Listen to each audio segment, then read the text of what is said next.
So good day guys, welcome to Python Academy, and now we'll start the second part of introduction to machine learning.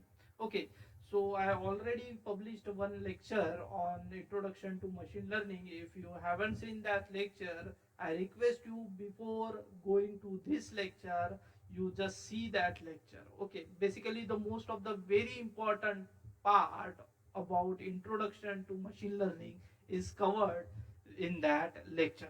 Okay, so in this lecture we mainly focused on the type of machine learning. Okay, so basically there are three types of machine learning. The first is supervised learning, second is unsupervised learning, and then third is reinforcement learning.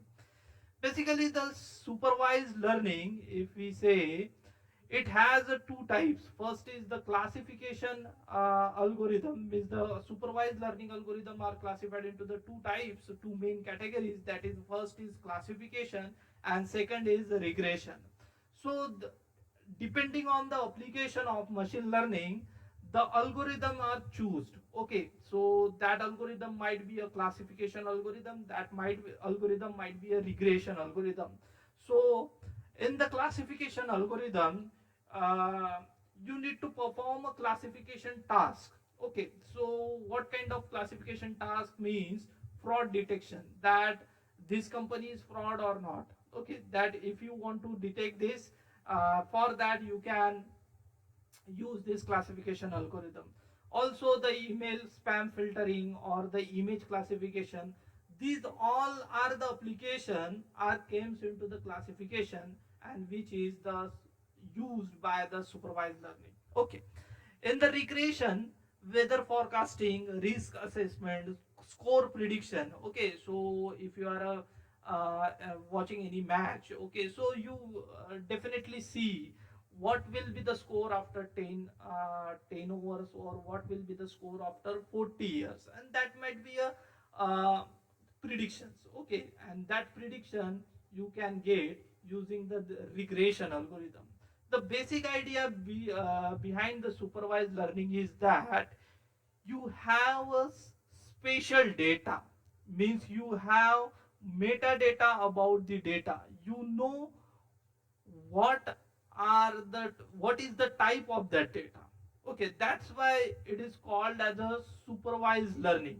Means in the supervised learning, basically you know which data you are using. Okay, means if you are taking example about the score prediction, then definitely you need to know which over is going on, what is the current score of the team, or which batsman is playing, how many wickets are fall. These all things you know. Okay, and accordingly um, you can predict what is the score after 10 overs or 20 overs or 30 overs. Okay, so for that you need to have the knowledge about the data. That's why the supervised learning came into the picture. Okay, so in case of supervised learning, you don't know anything about the data.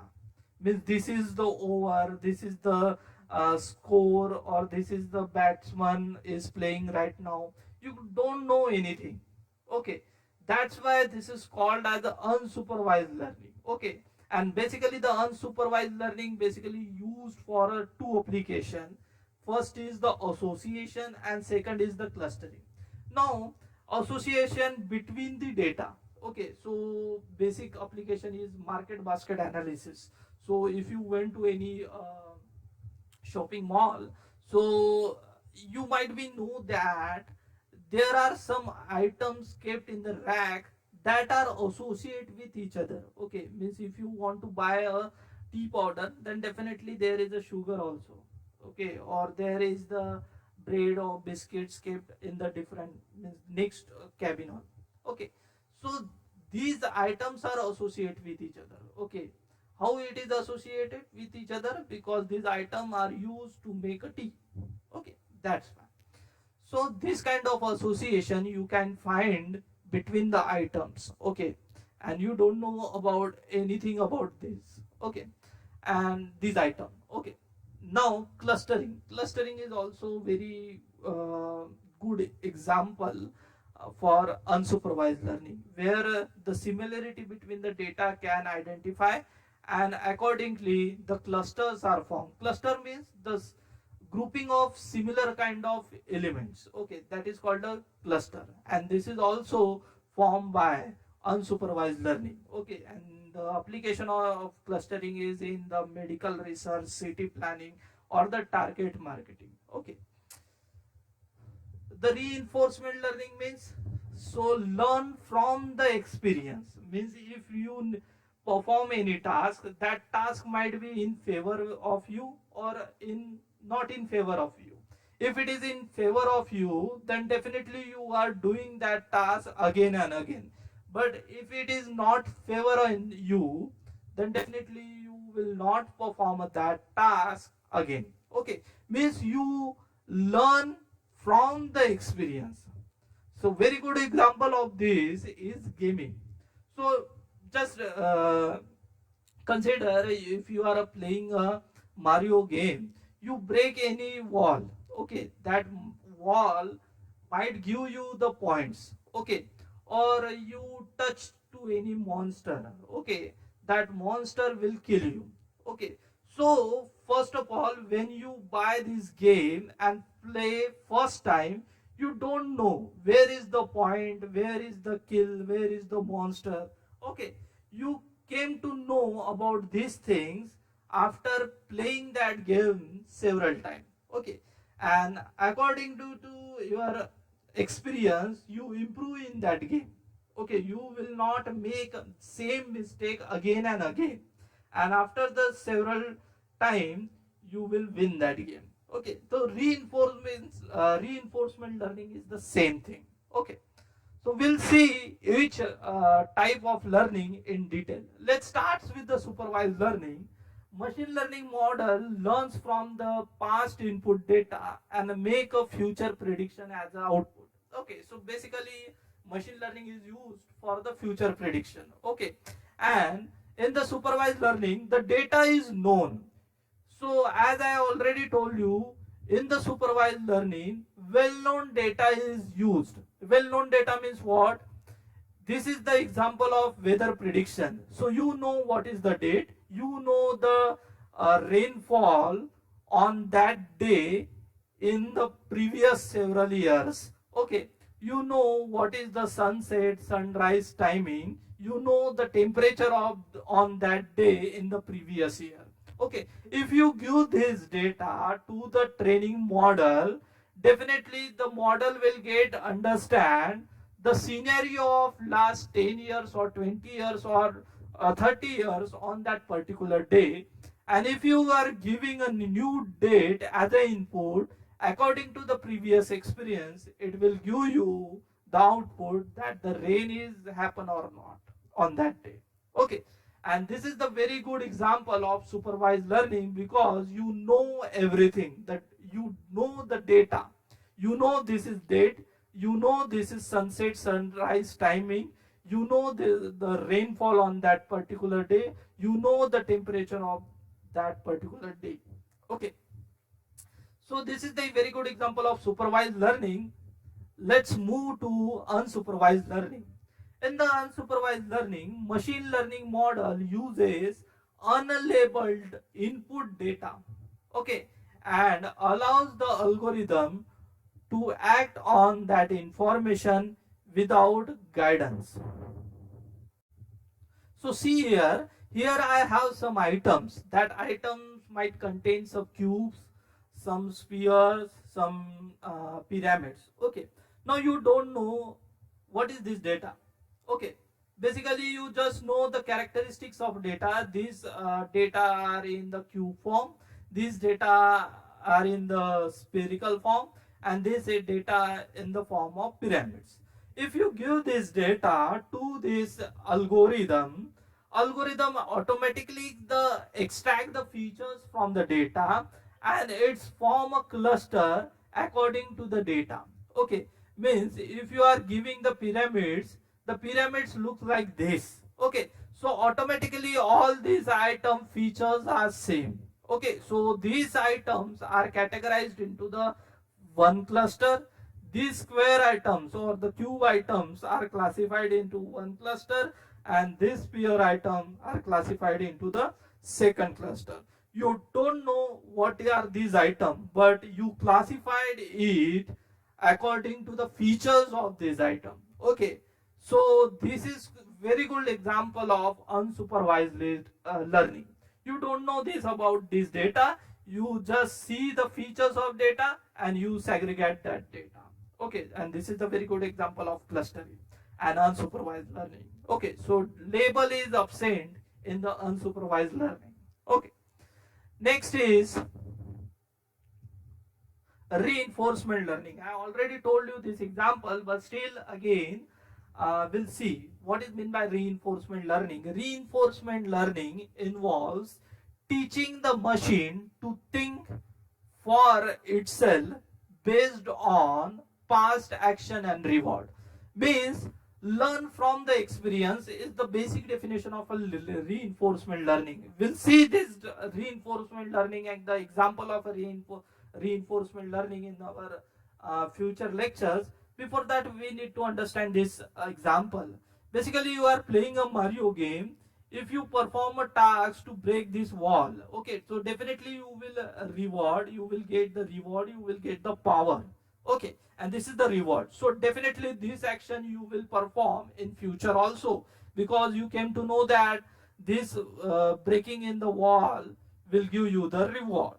Okay, but if you touch this monster in your play, then definitely you will get the punishment. And if you get a punishment, you came to know that we did not to touch this monster again. Okay, so you learn from your experience, and this is called reinforcement learning. Okay, this kind of learning is also happen in the machine. Okay, and the name is reinforcement learning. This is also called as a semi-supervised learning because you know the data. Okay, you know the label of data. That's why. Okay. So this is the part which you might be waiting for. What are the prerequisites of a machine learning? So if you want to become a machine learning developer or machine learning designer, so you need to know the programming fundamentals. Now programming fundamentals means which programming language? You might be have this question in your mind. So basically the Python, R language or Ruby, these languages are very popular for the machine learning, but currently the world is using Python for the machine learning popularly. Okay, because it is very easy to understand. It has a wide you can say that machine learning libraries. Okay, so that's why Python is the programmer's choice in nowadays. Also the R programming language is also used in some of the industries for the machine learning. That's why computer science fundamentals and the programming language you need to know before you start any machine learning course. Okay, then I already told you in the last lecture that the machine learning is totally depend on statistics or the mathematical functions. So you need to know some knowledge about statistic, about differential equation, linear algebra, differential equation, these kind of things. Okay, so statistic you need to know. Okay, and you just need to know the application of these statistics on the data. If you don't know the formulas, don't worry about it. Okay, you came to know as your experience is increased, but first of all you need to know just a basic of statistics. Then next is somewhat big terms in the mathematics like linear algebra and the intermediate calculus. Okay, so you need to know the application of where you can linear algebra is used, where the intermediate calculus is used. You need to know these things before get into the machine learning. Okay, and then very important, that is data wrangling and the cleaning. So whenever you give any data to, input to the machine learning algorithm, that data needs to be clean and unambiguous. Okay, means clean data it prefer. Clean data in terms of what? That data need not contain any nan values. Nan values means null values or blank values. Okay, and that data needs to be a specific. Okay, so most of the data has a many attributes. Okay, and that attributes might not useful for your prediction, but still if you are giving that attribute as an input to machine learning algorithm, that algorithm might affect in its efficiency. Okay, so that's why the data cleaning is the plays the major uh, you can say that major role in the machine learning. So all these things you need to know before get into the machine learning. So basically Python Academy provides all these things. First, after that we move to the machine learning. So basically we start with the Python, then after that data science, and then after we comes to machine learning algorithms. Okay, so we first cover all these things, after that we touch the machine learning things. Okay, so let's have some application of machine learning. Basically the object detection is very important, and currently most of the industries working on this object detection. Okay, so they have a object detection based attendance system. Okay, so you need to just stand in front of camera, your attendance automatically get recorded. So how it is done? This is also done by the machine learning. Okay, so every time you come in front of a camera, automatically camera uh, matches your features with the previous data, and accordingly your attendance will get uh, recorded. Okay, next is number plate detection. So most of the traffic police are currently is using this for catching any vehicle which jumps the traffic signal or anything. Okay, so there are lots of cameras installed on the road. The camera will capture the image of the vehicle, and from that vehicle image it will automatically detect the number plate. Okay, so what is the number of that vehicle? Okay, that is also a good application of machine learning. Okay, again, and this is very important, that is automatic translation. Means if you are going to any different country, that country might have a different language which is not understood by you. So you just need to click the image of that signboard. That signboard is automatically translate to your local language. Okay, or whatever the language you set. Okay, and this is happen just because of machine learning, because it has a lots of learning experience about that, about the data of that language. Okay, so this is a very good and helpful application in machine learning. So Python Academy provides a pro degree content program about data science and ML with Python. So first of all, we start with the Python environmental setup. So where we start with a Python, basically data structures of Python, file handling, and then exception handling, and everything, whatever the basic programming language is required. After that, we come to data science part using Python, and then we cover the advanced data science concept, which includes machine learning algorithms. Okay, and after that we have our job readiness program from our side, that will make you the job ready person in the field of data science and Python. So guys, our more details are available on this website www.pythonacademy.in. We provide the classroom training in this Nagpur, Hyderabad, and Raipur city. Also, we have online batches which are regularly going on. So, for more details about our batches, new timings, or anything, you just call us or WhatsApp us or visit our website, that is www.pythonacademy.in. Okay, guys, till date, have a great day ahead. Thank you. Thank you.